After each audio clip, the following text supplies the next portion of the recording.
So everybody can transform a kind of inconvenience in a huge advantage.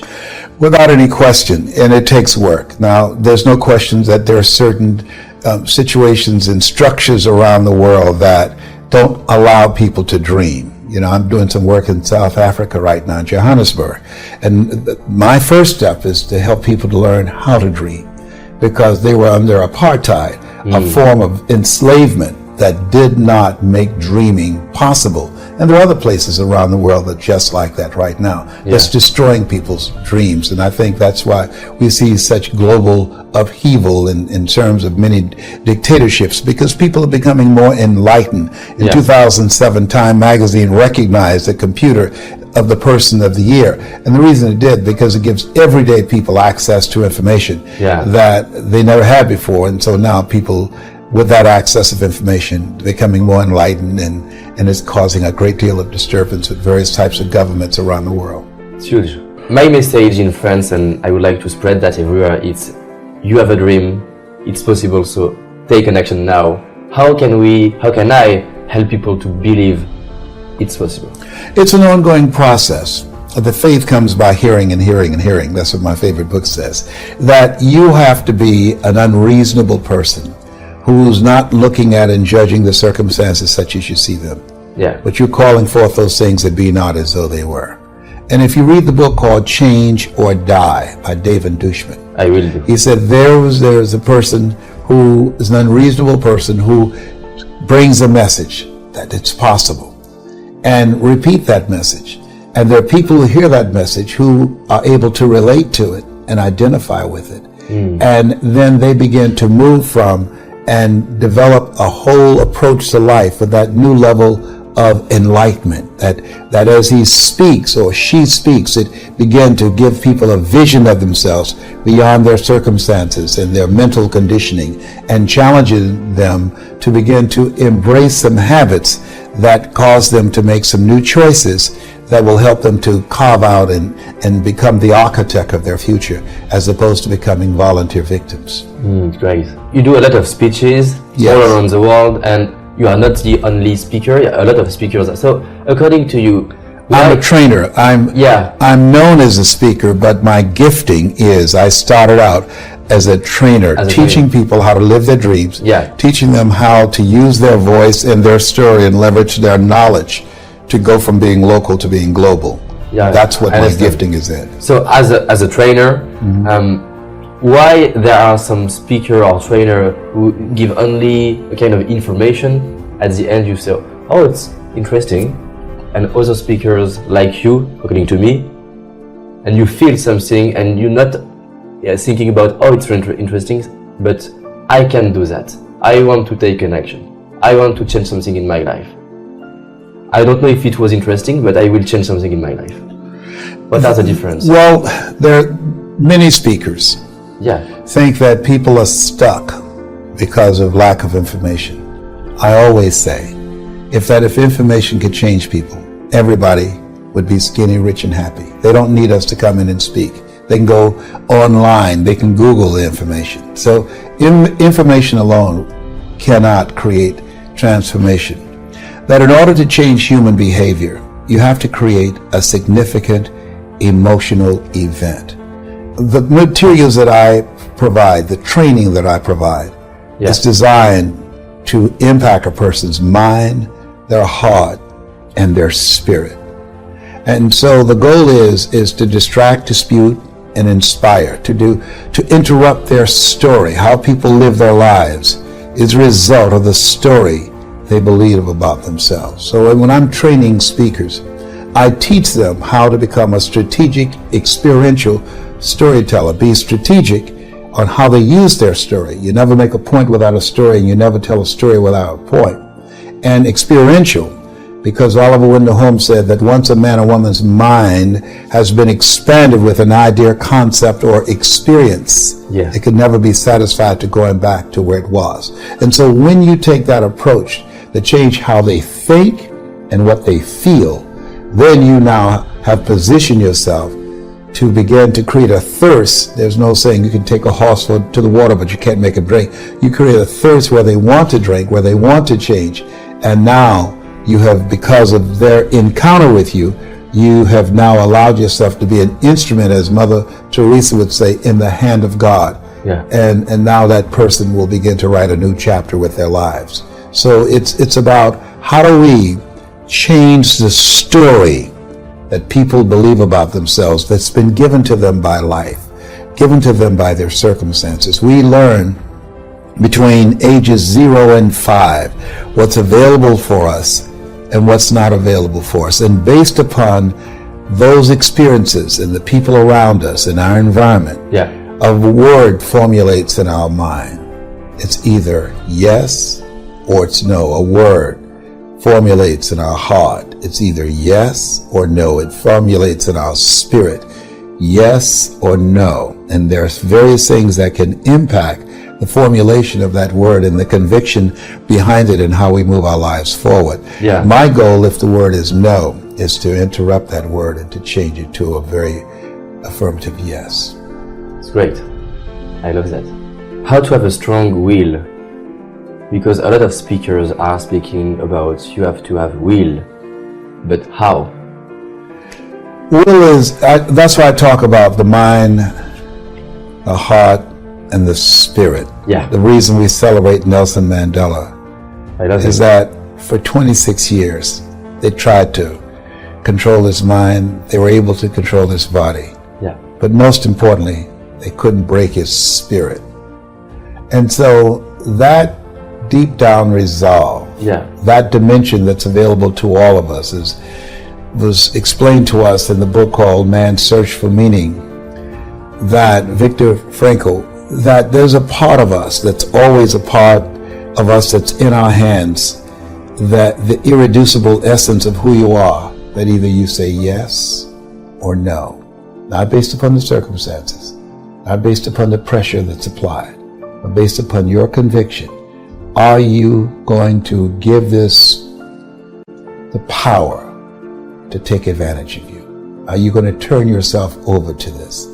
We always have that choice. That's the greatest choice that human beings have. Am I going to give myself a pass to surrender, or am I going to stand up? I remember telling a story when I produced my first PBS special on public television of a man who came by a house and there were people on the porch talking, and there was a dog moaning and groaning. The guy was curious, and he went back and he asked the owner, "Why is this dog moaning and groaning?" And the owner said, "Because he's lying on a nail." The guy said, "Well, why won't he just get off?" He said, "Because it's not hurting bad enough for him to get off, just hurting bad enough for him to moan and groan." And so what most people do in life, they have the power to change their circumstances. You are made in the likeness and image of God. You've been given authority and dominion over everything on the face of the earth. But most people rather moan and groan about their situation, show up in their lives as volunteer victims, rather than become actively engaged in doing the work necessary to change their circumstances. It's been said there are two types of people: those who work and those who watch them. So you got to be willing to do your internal work so that you have a mental resiliency, and your external work finds something that you want to master that will allow you to move yourself forward. Wow. So we have to, the first step is to find what we want to master. Why are you here? What's your reason for being? Why do you get up in the morning? Most people don't have a clue. Pay the bills, keep a roof over your head. I think we have to reflect on, who am I? Why am I here? What drives me? If I died today, what 3 words would I want said about me if I died today? You know, what is it that defines me? You know, and how do I define myself? Most people allow their circumstances to define them, as opposed to defining themselves and how they're going to show up in life. And so my mission is to help people to connect with the power they have within, their greatness. When you're pursuing your greatness, you don't know what your limits are, so you act like you don't have any. And when you live from that place, you can now be able to make a greater contribution and make a greater impact with your life, because of the fact that you see yourself in a larger context. One of the principles, there are 9 principles that we teach of greatness. The first one is, each of us can achieve far beyond our horizons and in avenues of life we have never explored. But most people settle in and accept things in life as it has been given to them, as opposed to rising above that, working to create something that they can feel good about. It's the first principle. Yes. What are the next? The next one is we must take responsibility for our actions and our reactions. Yeah. When you look at your circumstances, George Bernard Shaw said, the people look for the things that they want in life, and if they can't find them, they create them. And so when we look at ourselves, it's about doing that. It's about taking ownership for your stuff, for your life. And one of the things I emphasize, that changing is not easy. That changing your life, changing habits, reinventing yourself, picking yourself up after life has knocked you flat on your back. I've got to say, when life knocked you down, try and land on your back, because if you can look up, you could get up. Well, that sounds cute, but that's not easy. When I was diagnosed with prostate cancer 17 years ago, that first time that happened, I said, hey, I can handle this. Then when it came back a year later, last year, 17 years later, and this time, it metastasized to 7 areas of my body and ate 40% of my T1 vertebrae. Now the stakes are higher. It was just life saying, okay, Mr. Motivator, you beat cancer the first time. What you gonna do now? I started laughing. When the doctor told me, he said, why are you laughing? Are you in denial? I says, no. I said, I feel like Mother Teresa. He said, what do you mean? She said, Lord, I know you know how much I can bear. I just wish you would have so much confidence in me. I said, the stakes are higher. So I've got to dig in and got to fight more. Because at the end of the day, life is a fight for territory. And once you stop fighting for what you want, what you don't want will automatically take over. And so it's a fight. It's a challenge in life every day. And what we have to do is embrace it. What we have to do is see it as a project to be worked on. I read something once that I live by. It said, in life, you will always be faced with a series of God-ordained opportunities, brilliantly disguised as problems and challenges. And so I see even cancer as a gift, as a God-ordained opportunity. It is a kind of test for you to improve. It's a test, right? No test, no testimony. Yes. Wow. And so you have to be willing to step up and handle it. Anybody can have faith, David. If the bills are paid, if they have their health, the marriage is working out fine, the children acting like they have good sense, they have a lot of money in the bank, a lot of investment. Anybody can have faith under those circumstances. The true challenge of faith is when life knocks on the door. The true challenge when you lose your health, or something happens to someone you care about, or you lose your wealth, or some tragedy happens to you. All of us over the next year will experience at least 3 tragedies. We will experience it personally or someone we care about. Charles Udall said in life, he said, things will happen around you and things will happen to you. But the only things that really count are the things that happen in you. And that's where, that's our domain. That's where we have the control. Yeah, we choose the answer. Yes, we did too. And we choose how we're going to respond to this.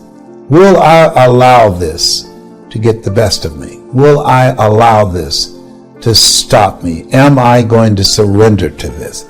Will I give myself a pass? Will I wimp out on myself?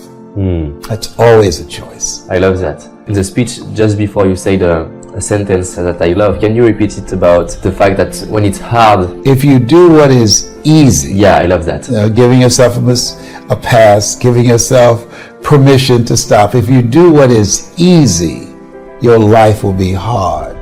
But if you do what is hard, your life will be easy. I didn't do what I'm doing now for 14 years because it was hard to make the radical change in my approach, my dress, my learning the language of corporate America, gaining access, developing myself an intellectual resource where corporations would reach over people with years of experience, PhDs and MBAs, and I have no experience and no credentials, and be able to compete with them. It was hard, but we can do hard. All of us have moments in our lives when things have been thrust upon us, and we had to do hard. So if you do what is easy, your life will be hard. But if you do what is hard, your life will be easy.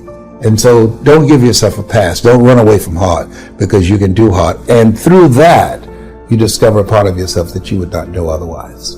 Yeah, you are building your power when you have challenges and when it's hard. Yes, those things only happen through growth experiences, through challenges. If you go to the gym to work out and you don't feel any discomfort the next day, here's what we know. You haven't done anything. And so you got to challenge yourself. Yeah. And you're going to get hurt. You know, Viktor Frankl calls it unavoidable suffering. Life is full of pain and disappointment. It's a part of the process. And we are proud of ourselves when we overcome something. When we overcome things, we discover things about ourselves. No tests, no testimony. No guts, no glory. Yeah. And I was doing a broadcast once, and a guy was coming up and he had crutches. He was coming up to be interviewed by me, and he missed a step and he fell. It was a very embarrassing moment. And I went down to help him get up. And he said, "Don't feel sorry for me or be embarrassed." He said, "It goes with being a paraplegic. I fall all the time." And so we fall all the time in life. We make mistakes all the time in life. Yeah. You know, there's no life without mistakes. Anything that's worth doing is worth doing badly. It's worth doing right if you know how to do it. But if you don't know how to do it, it's worth doing badly until you get it right. All of us are going to fall on some tough times. 8 out of 10 millionaires have had to file bankruptcy. It's a part of the process. We go up, we go down. And we learn things during the tough times. That's where we really learn things. That's where we begin to discover things about ourselves. Adversity introduces you to yourself, that are part of yourself that you would never know otherwise when things are going real good for you. And so what we have to help people to understand is to maintain a spirit of optimism in spite of their circumstances, to give them hope. Why? Because when there's hope in the future, that gives you power in the present. So my goal is training 100,000 voices of hope who will do 3 things. Help give people hope. That's number 1. Number 2, teach them methods that will help them to develop the desire to reinvent themselves so that they are not replaced by an app or outsourcing. Because this is a time where you have to continuously reinvent yourself to stay ahead of technology and cheap labor around the world. That's number 2. Continuing to work on yourself and growing and developing. And the third thing is to build communities, collaborative, achievement-driven cultures, supportive cultures that'll help you to get to the next level. Have a group we call ourselves Cancer Conquerors. And so one goose can fly 75% further in formation with other geese than it could ever fly by itself. So if you got 100,000 voices giving people hope, that's number 1. Number 2, encouraging them to develop their capacity, their skill set. There's no shortage of opportunity. There's a shortage of capacity to take advantage of the opportunities that are available in the global economy. Yeah. And encouraging people to create communities of collaborative, achievement-driven, supportive relationships. We can accomplish anything. And how can the people and me can contribute to these dreams? They can email me at yes@lesbrown.com. yes@lesbrown.com, and we'll be set up within a few weeks and send them out some information. But also in the meantime, what we will do is send them a video that as they watch this, they'll see the message that I'm bringing and a format. We're going to be teaching them the 7 principles of storytelling so that they can learn how to influence and impact and change lives, one-on-one, small groups, or in large groups. Yeah. So with 100,000 voices, you can make a big difference in this world. Absolutely, yes. That's the goal. And we want 100,000 voices outside of politics and outside of religion, both of which polarize and divide people. Just everyday people. I'm not an educated guy. If both my parents came in here right now, I would not know either one of them. I'm adopted. I don't have any credentials. I'm just an average person, and who I have a desire to make a difference with my life, to live a life of significance, and to live a meaningful life, and to help others who have a desire to do the same thing. What I'd like for you to do right now, I want you to think about your dream, because I'm in a room full of dreamers. Think about your dream right now. I want you to think about it and envision it. Now, ladies and gentlemen, let me share something with you. I do not believe that any of us have dreams that were not given to us for the purpose of accomplishing those particular dreams. And I want to share something with you that has changed my life. I started out, as was indicated by Jack, it's very humble beginnings. I don't know what that dream is that you have. I don't care how far-fetched it might appear to be. I don't care how disappointing it might have been as you've been working toward that dream. But here's what I know, that that dream that you're holding in your mind, that it's possible. Let's say that together, please. Say, it's possible.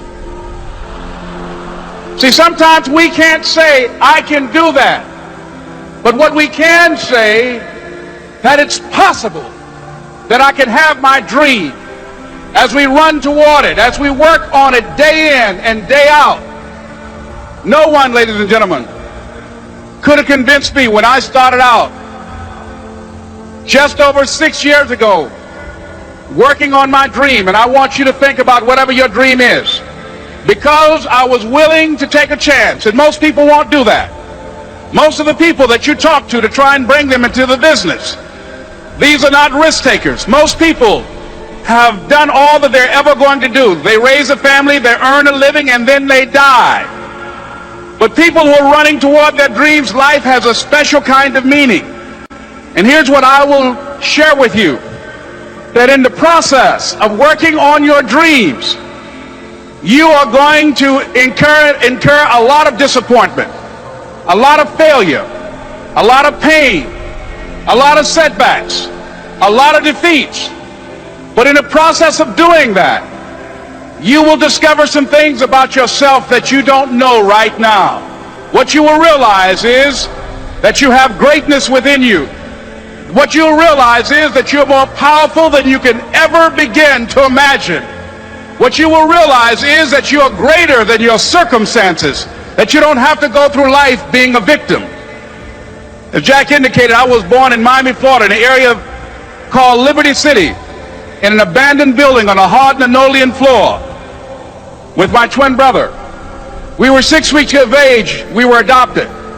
When I was in 5th grade, I was identified as EMR, labeled educable, mentally retarded, put back from the 5th grade into the 4th grade, and stayed in that category until I got out of high school.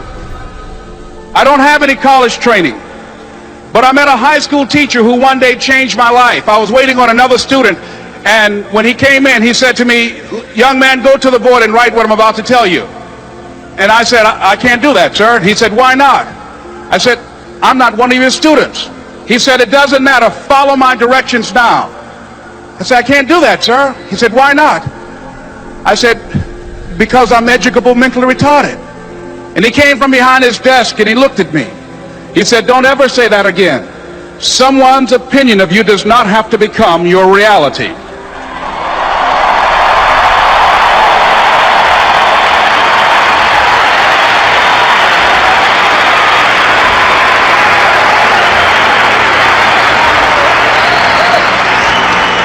And that man, Mr. Leroy Washington, did something for me. He started planting seeds in my mind that enabled me to begin to dream, as Dexter has been doing for you.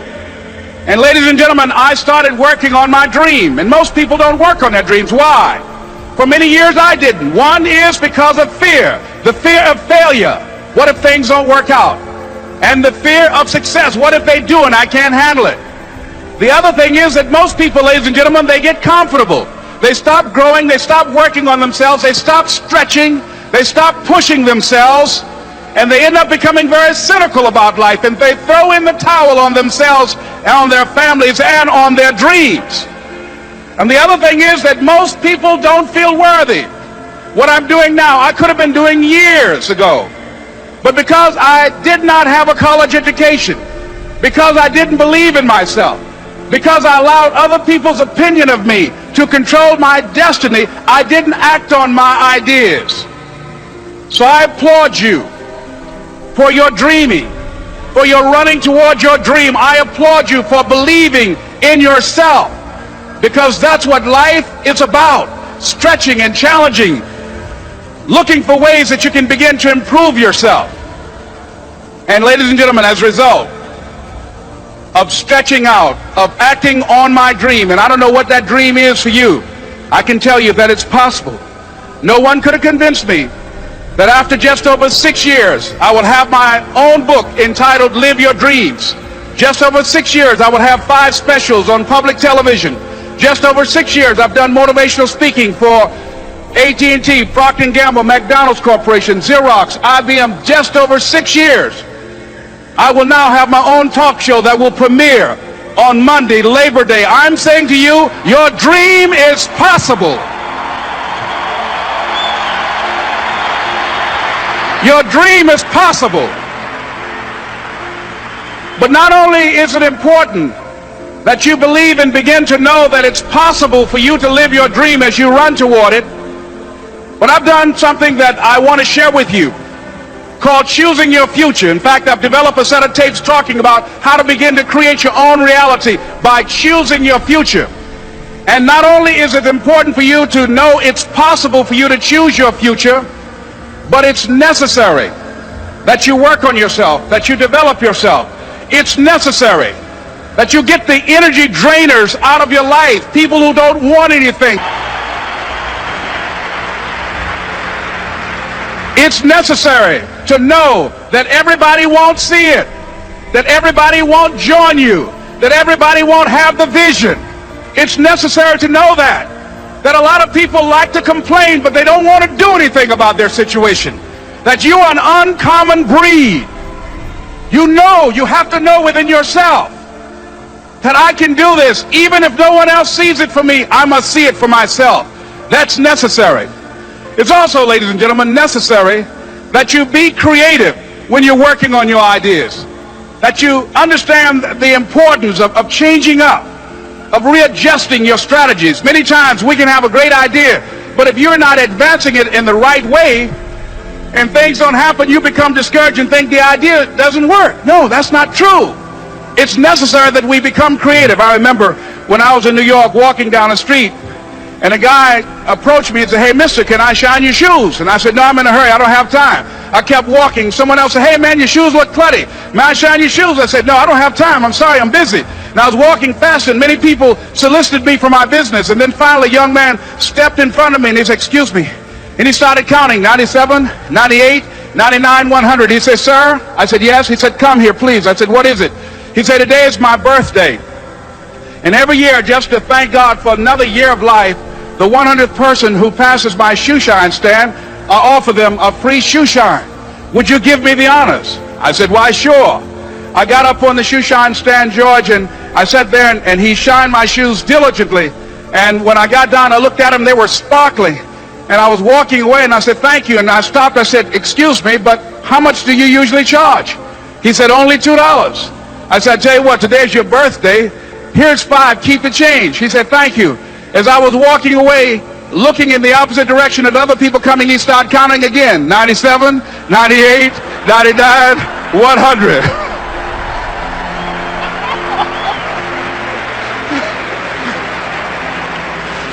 It's necessary that you be flexible, that you are always thinking of how can I improve this better. This is a customer-driven economy. It's necessary for you to always explore various ways in which you can improve the quality of service that you're providing for the people in your organization. I remember something, a major company had talked about the extra value service they were providing for their customers. And the lady who had the news conference summarized it this way. She said, "It's not our intention to satisfy our customers or to please our customers. Our intention is to amaze them."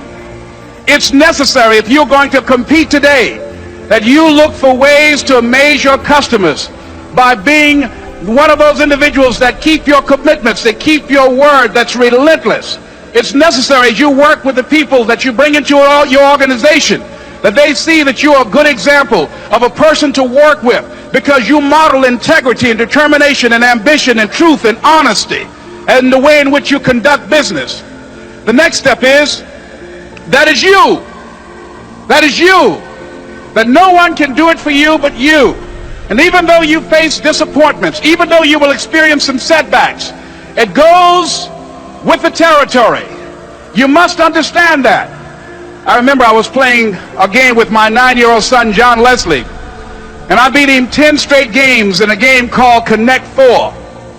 And finally, I said, John Leslie, I'm bored. I don't want to play you anymore. And I got up. I said, I'm ready to go to sleep now. And repeat after me, please. Let's say this together. It's not over until I win. John Leslie said, no, you can't go now, Dad. I said, why? He said, it's not over until I win. That was his attitude.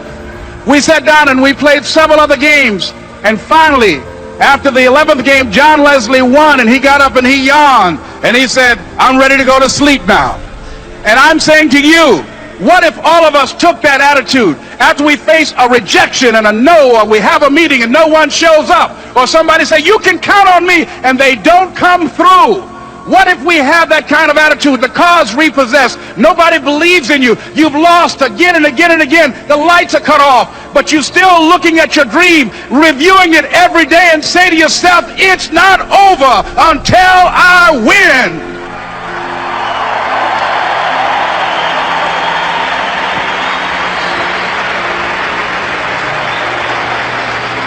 Life will yield to you.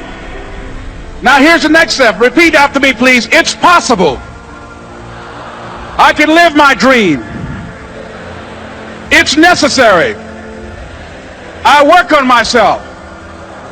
Surround myself with winners. Become creative. It's me. I've got to make it happen. It's not over until I win. And I think about the three pillars of something that would be your anchor, a foundation to drive you into the future, to live a big dream, to live a big life, a mindset. What you think about, you bring about.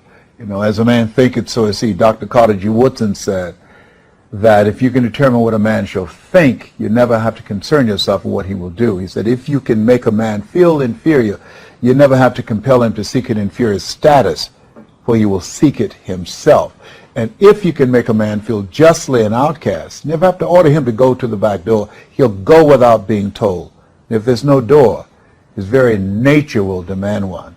And I think that in many cases, governments and religious institutions have really unwittingly crushed the dreams and aspirations and the visions that people had of themselves. Not all, but a lot of them. And I think it's incumbent upon the individual to take responsibility, to develop yourself, to expand your mind and your vision, to seek out experiences. You know, Helen Keller said life should be a daring adventure, it's boring. And start to dream. What do you want? What do you really want for your life? I remember going to Auschwitz and walking down the halls in the Nazi German concentration camps and seeing the pictures of men and women who had dreams. And these people were exterminated. And one of the things that I heard in my mind when I reflected on a book written by Viktor Frankl, who was there, he said, if you know the why for living, you can endure almost anyhow. And he talked about the people who were able to survive the inexpressible cruelties of Nazism, those who either believed in God or had someone that they loved that they were determined to see, or some cause bigger than themselves. And in my case, my goal was to buy my mother a home. That was my big dream. And that caused me to read things and to listen to things, to fuel my imagination. And then to develop my skills to becoming a voice of influence. And the other thing that's important is creating a community of collaborative, achievement-driven, supportive relationships. And it started with a man, Mr. Washington, who said, a high school teacher, someone's opinion of you does not have to become your reality. It could start with one person, and then it goes from there.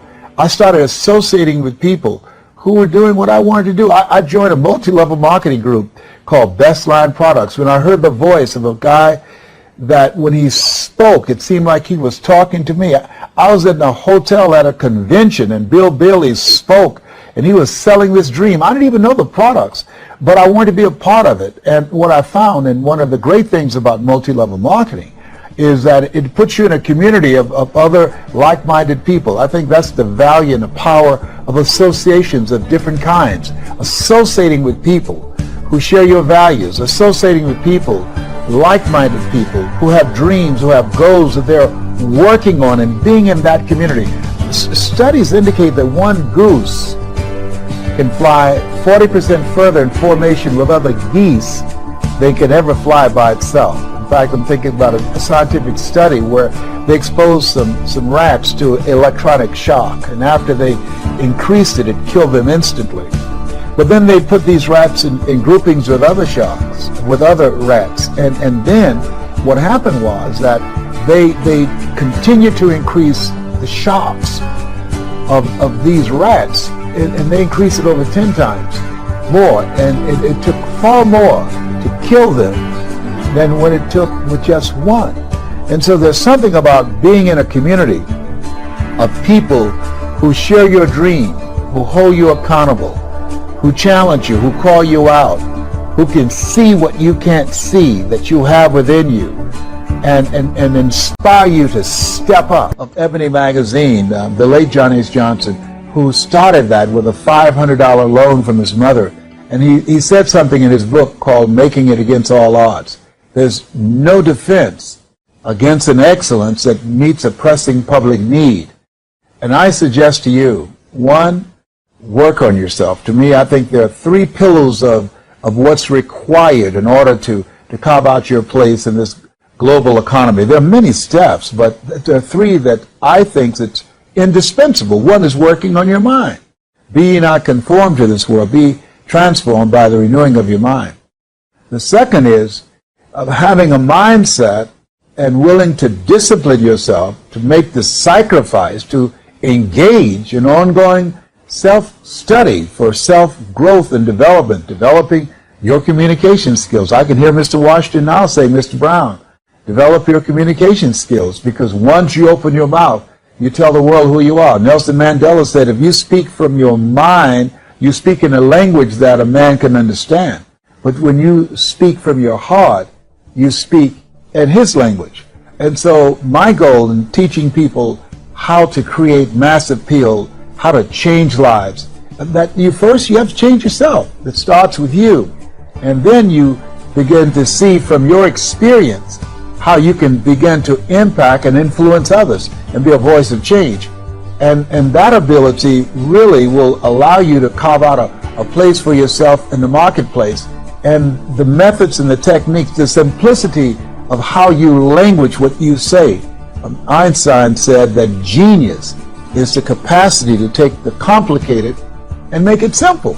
And so when you are creating change and mass appeal, keeping it simple, but being the message that you bring, and loving it, and standing in your power, and realize that you're here for a reason. I believe to make a difference. I believe to do a great work. I believe to live a life, as Jim Rohn said, when you live your life, he said, your life can be either an example or it's a warning of what not to do, or an example of what to do and what's possible. 85% of them reach their goals because of their attitude, 15% because of their aptitude. Now, to me, that was big, because I was in special education. I was labeled educable mentally retarded. So I said, whoa, that means I don't have to be the smartest guy in the room. That if I have a winner's attitude, that I've got a shot, that I could make it, that I don't have to live a life of being average. I wanted to live a life of meaning, of purpose. Being adopted, I wanted to do something for my mother. And so by listening to motivational messages and reading on a regular basis, it really taught me the value of using your time to work on yourself, to develop yourself, to really restructure your belief system for what was possible for you. It really expanded my vision of myself. And so to me, that's what it means about mass appeal, because I was working on myself. Then I started sharing it with others, and I noticed a difference in them. And I shared with them the things that I was doing because they saw the difference in me. And it's been said that a career is something you love so much you do it for nothing, but you do it so well that people would pay you to do it. So as I talked with and shared with my friends what I was doing and what was possible for them, I eventually evolved into this life of where I am. And as a result, I carved out a market for myself. And because this is my passion, this is what I've spent the majority of my life doing, I've developed a level of expertise, a level of strength and power and reputation in this area that created a demand for myself. To me, one of the most important things and the first step in changing lives is to have a program for yourself. When I started on this path, that was what my goal was to change me. Given my circumstances, I think that, psychologists say that we create a mental blueprint between the ages of 1 and 5, that between that time we determine what's available for us and what's not available for us. And so, given my circumstances, being born in an abandoned building on a floor in a poor section of Miami, Florida, I became interested in a path of developing myself. I remember shining the shoes of Mr. Sidursky, this man that my mother worked for, very wealthy on Miami Beach. She cleaned his home and she cooked for the family and kept the children. And he listened to motivational messages unbeknownst to me. That was programming my mind, and it created a thirst within me to get on this path. I remember listening to Earl Nightingale, who said, "You don't get in life what you want, you get in life what you are." And so to me, reading became an out. It became a tool that I used to develop myself. And not just reading for enjoyment, but reading for personal growth, reading to look at those things that I read and to apply them in my lives. And I would read sometimes at night from 60, 100 pages a night, sometimes a whole book. And then I would underline the book and I would think about them, I would memorize them, and then I would apply them. I would try them out. Because one of the things he said, they did a study of some top achievers and leaders around the world, over 3,000, to find out what was the common denominator among them that enabled them to reach their goals. It says that you're not sitting back waiting to see what politicians will do for you. There's something in you that says, I'm not going to focus on the general economy, I'm going to focus on my personal economy. There's something in you that says the most dependable hand in the world is the one at the end of your risk. There's something in you that says always strive to get on top in life because it's the bottom that's overcrowded. You are different. You have greatness within you. Dr. Howard Thurman, come forth, is a man that, after having 238 radiation seed implants, and my PSA continued to increase. In fact, last year this time it was over 1,500, and the little C cancer had eaten 40% of my T1 vertebrae. And I was reading his words that night after leaving Florida Hospital, and doctors had told me that cancer had reappeared, had metastasized in 8 areas of my body. And I began to laugh as the doctor spoke to me, and he was looking real serious. He said, "Why are you laughing?" I said, "I feel like Mother Teresa."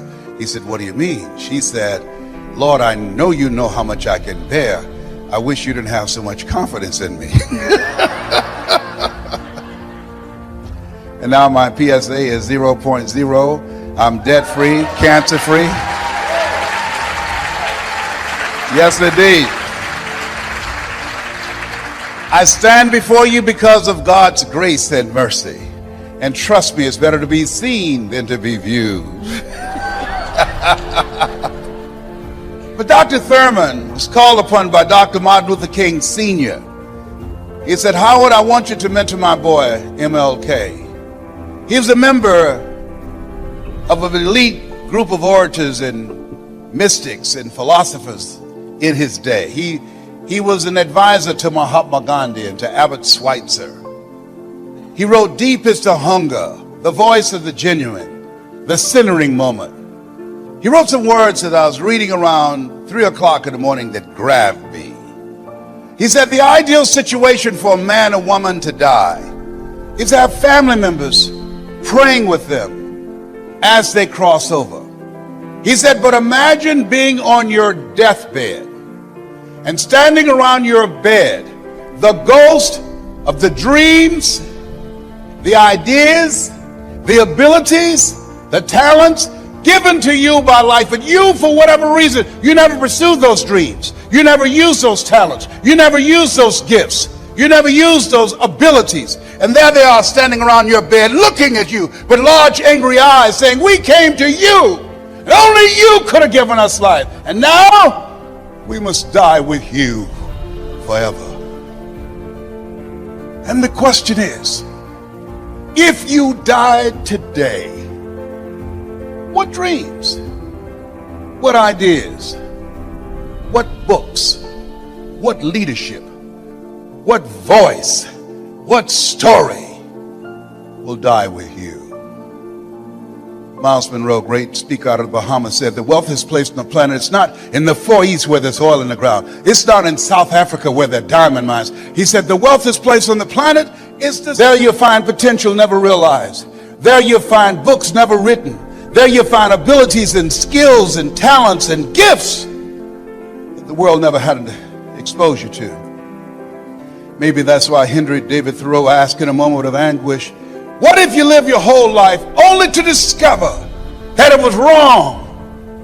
That was wrong. That God had so much more in mind for you. Maybe that's why he said, oh God, to reach the point of death, only to realize that you've never lived. Only to realize that you've never scraped the surface of your potential. Everybody let us say together, live full, die empty. And the people in this room have decided to live full. The people in this room have decided to die empty. The people in this room have decided to live life on their terms and not to be a volunteer victim. When you say yes to this industry, you're saying yes for a bigger life. You're saying yes, I'm tired of playing small. You're saying yes, I'm ready to be empowered to snatch victory from the jaws of defeat. You're saying yes to providing for yourself and your family. There's something that's in you that says, I'm not mentally fit to work for somebody for the rest of my life. You're saying yes to your life, yes to your dreams, yes to your unfolding future. Give yourselves a round of applause. Give yourself a round of applause.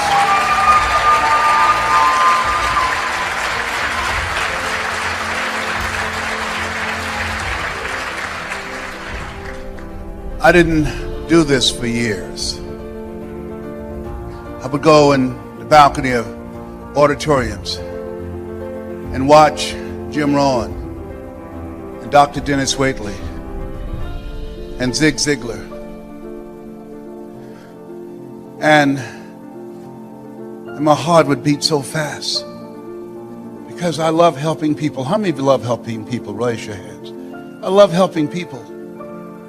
And my heart said, I can do that. But then when I would leave there, and as I was walking to the car, my mental conditioning began to speak. And it would say, Les Brown, you can't do that. You don't have a college education. Les Brown, you can't do that. What makes you think that you have something to say that somebody would listen to you? Les Brown, you can't do that. What makes you think that you can speak for AT&T, Procter & Gamble, McDonald's Corporation, IBM? You've never worked for a major corporation. Les Brown, you can't do that. You were adopted. You don't even know who your parents are. How many of you ever thought about something you wanted to do? You felt it in your heart, and then your mind talked you out of it. Raise your hands, please. I convinced myself that I couldn't do it. I learned something from that experience. Whenever there's an argument between your heart and your mind, follow your heart. There are things that the heart can understand and feel that the mind cannot relate to. Maybe that's why my favorite book says, lean not unto thine own understanding, and all thy ways acknowledge him, and he shall direct thy path. There are things that you feel, that you know in your heart of hearts, that's not logical, it's not practical, it's not realistic, but there's something in you that says, I can do this. I can do this. after facing defeats and disappointments and failures again and again and again, there's still something in you that says, I can do this. Operating out of a thinking when life knocks you down, try and land on your back, because when you can look up, you can get up. I can do this. I can do this. When you present and people say, oh yes, I'd like to be a part of that. Yes, they have the personality and they need it, and they don't show up. You end up being a babysitter. You have to be a counselor and a psychologist and a minister. They challenge you to pray to Jesus and Yahweh and Melchizedek and Buddha. They'll get on your last nerve, have you chanting Nomi Yoho Renge Kyo.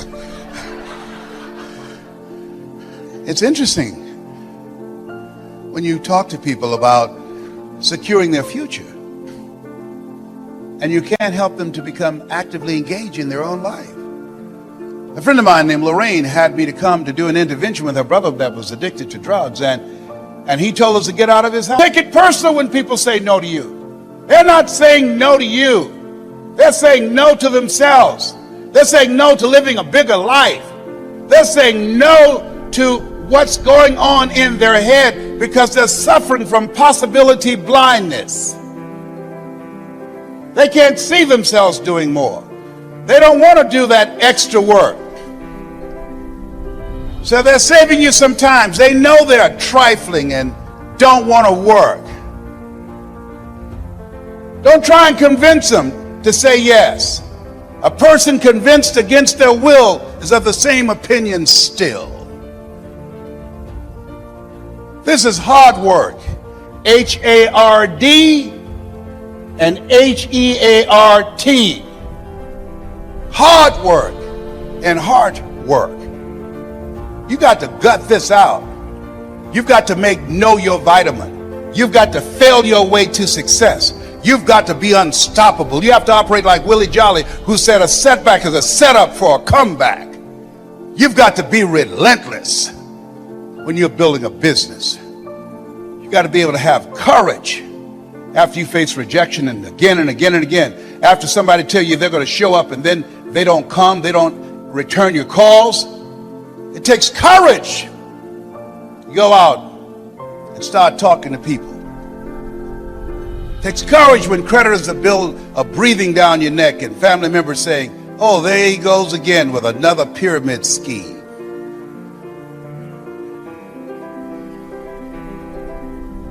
Am I making sense to you? What I'm doing. I didn't do this for 14 years because I didn't have the courage. I was afraid of being rejected because I don't have a college education. I had a tremendous inferiority complex. And something else. In order to make this business successful, to go from a 9 to 5 to 5 until you faint, it's a different mindset. It requires a radical change. How many of you know that it's hard building a thriving residual income on a monthly basis? Raise your hands, please. Yeah. That's why most people won't say yes. It's much easier to complain about the economy. It's much easier to complain about our elected officials. It's much easier to talk about the recession. That's much easier. To come up with excuses and why you can't do it. That's where I was. That's where I set up station for a long time. My mentor said something to me, Mike Williams. I want you to write this down. He said, anybody can complain. He said, if you do what is easy, that's complaining. If you do what is easy, your life will be hard. But if you do what is hard, your life will be easy. Come on now. That's strong medicine.